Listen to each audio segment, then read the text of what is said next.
Hello दोस्तों, welcome back to Geegle. Great ideas will lead to great life. दोस्तों, आज हम बात करेंगे बिजनेस में एक बहुत famous book go givers by Bob Burg के बारे में। लेकिन इससे पहले कि हम स्टार्ट करें, अगर आपने अभी तक ये चैनल सब्सक्राइब नहीं किया है तो इसे जल्दी से सब्सक्राइब कर लीजिए, क्योंकि हर हफ्ते हम ऐसे ही इंटरेस्टिंग और नॉलेजेबल वीडियोस आपके लिए लाते रहेंगे। चलिए स्टार्ट करते हैं। दोस्तों, ये बुक स्टार्ट होती है एक कैरेक्टर जो से, जो कि एक गो गेटर है।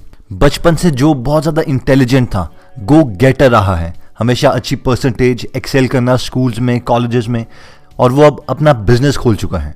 स्टार्टिंग में जो का बिजनेस बहुत अच्छा चला, लेकिन धीरे धीरे वो बिजनेस कम होने लगा और अब जो के साथ काफी कम लोग बिजनेस करना चाहते हैं और वो डिप्रेशन में चला जाता है। जो डिसाइड करता है कि कुछ ना कुछ तो ऐसी चीज है जो उसे नहीं पता लेकिन किसी और सक्सेसफुल आदमी को पता है। फिर उसकी मुलाकात होती है एक आदमी से जिसका नाम है पिंडार, जो कि बहुत ही सक्सेसफुल शांत आदमी है। जब जो पूछता है पिंडार से कि वो इतना सक्सेसफुल कैसे हो गया, जिस भी बिजनेस को पिंडार करता है वो बिजनेस सक्सेसफुल हो जाता है। ऐसा क्या सीक्रेट है जो उसे पता है लेकिन जो को नहीं पता? तो इस पर पिंडार बोलता है, the secret of success is giving. पहले जो को बहुत हंसी आती है और फिर वो पिंडार को बोलता है कि ये तो मुझे फेलियर की रेसिपी लग रही है, आप देने से कैसे अमीर बन सकते हो। इस पर पिंडार चुप रहता है। थोड़ी देर के बाद जो को रियलाइज होता है कि पिंडार एक बहुत ही ज्यादा सक्सेसफुल आदमी है, तो वो जो भी कह रहा है उस बात में कुछ ना कुछ तो दम होगा ही। जो पिंडार को बोलता है, मैं आपसे सीखना चाहता हूं, ये क्या सीक्रेट है, क्या आप मुझे सिखाएंगे?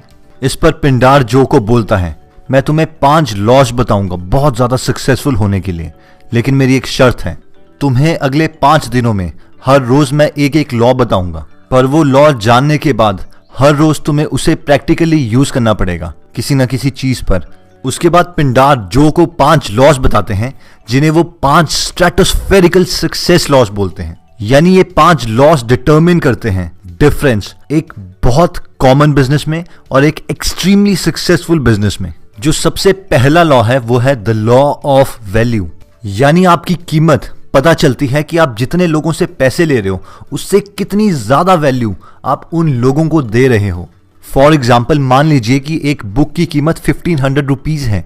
अब हम में से मैक्सिमम लोगों को ये लगेगा कि ये बुक तो बहुत ज्यादा कॉस्टली है, इससे अच्छा तो मैं ये सारे पैसे सेव कर लूं या इसके बजाय कोई और चीज खरीद लूं।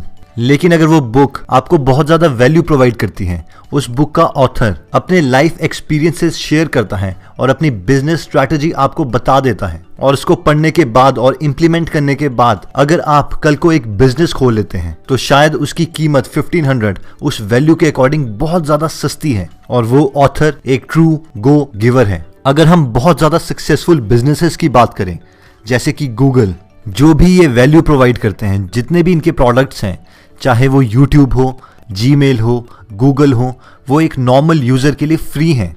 ऑब्वियसली ये अपना मैक्सिमम रेवेन्यू जनरेट करते हैं एडवर्टाइजमेंट से, लेकिन अगर 30 मिनट्स के वीडियो में 30 सेकंड्स की एडवर्टाइजमेंट भी आ जाए तो एक नॉर्मल कंज्यूमर को कोई प्रॉब्लम नहीं होगी, क्योंकि जो 30 मिनट से उसे फ्री में वैल्यू मिल रही है वो बहुत ज्यादा है एज कंपेयर टू वो 30 सेकंड्स की एड जो उसे देखनी पड़ेगी।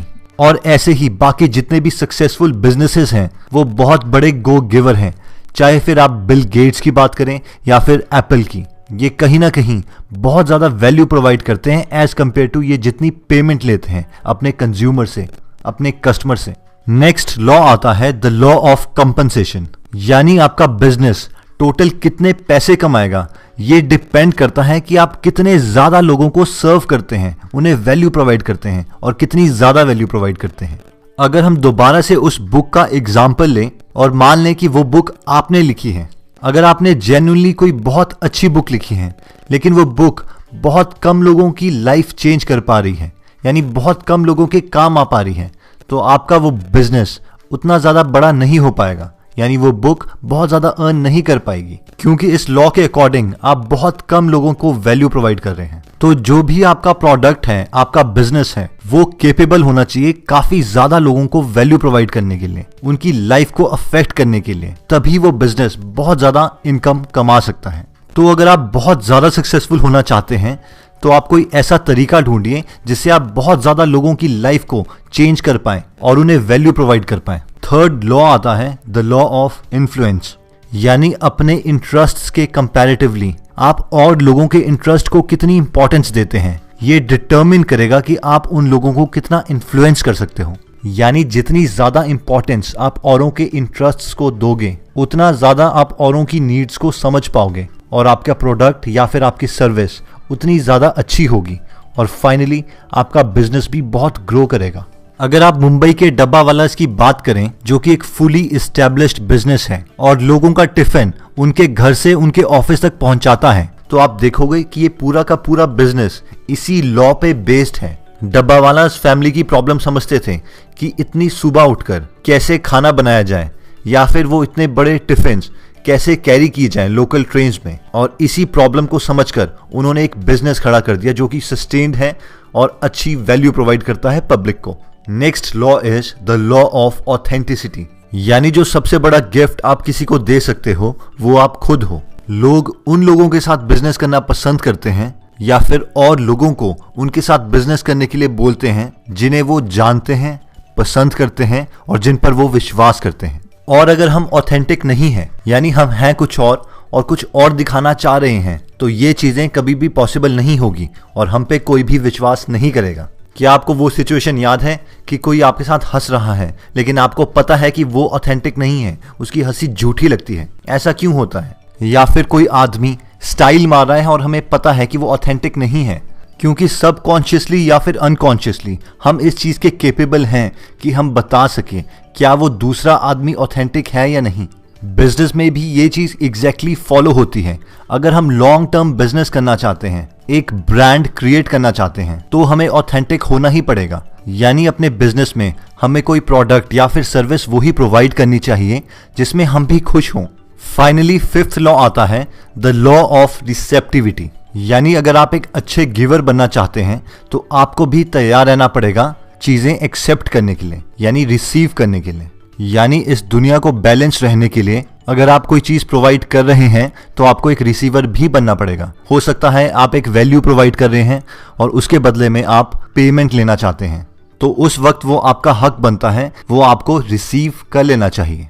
फाइनली दोस्तों, इस पूरी बुक का मैसेज ये है कि आपकी कंपनी कितना बिजनेस करेगी या फिर आपको कितनी पेमेंट रिसीव होगी वो डायरेक्टली प्रोपोर्शनल है कि आप कितनी वैल्यू प्रोवाइड करते हैं लोगों को और कितने ज्यादा लोगों को वैल्यू प्रोवाइड करते हैं, यानी कितने ज्यादा लोगों की लाइफ को आप अफेक्ट कर सकते हैं।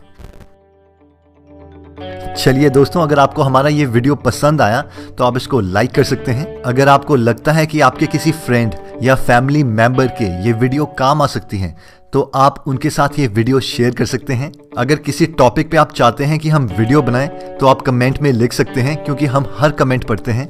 अगर आप बहुत इंटरेस्टिंग आर्टिकल्स पढ़ना चाहते हैं और फ्री पीडीएफ्स लेना चाहते हैं तो आप हमारी वेबसाइट पे भी जा सकते हैं www.greatideasgreatlife.com। आप हमारे साथ फेसबुक पर भी जुड़ सकते हैं, facebook/greatideasgreatlife। फेसबुक में हम आपके साथ पर्सनल मैसेजेस भी शेयर करते हैं और आपका पूरा दिन चार्ज रहे इसके लिए हम हर रोज एक नई कोटेशन भी अपलोड करते हैं और अपनी सारी वीडियोस भी फेसबुक में डालते हैं। चलिए दोस्तों, अगर आप हमारी कोई वीडियो मिस नहीं करना चाहते तो इस चैनल को जरूर सब्सक्राइब कीजिए, क्योंकि हर हफ्ते हम ऐसे ही इंटरेस्टिंग और नॉलेजेबल वीडियोस आपके लिए लाते रहेंगे। चलिए दोस्तों, अगर आप हमारी कोई वीडियो मिस नहीं करना चाहते तो आप हमारे चैनल पर जाके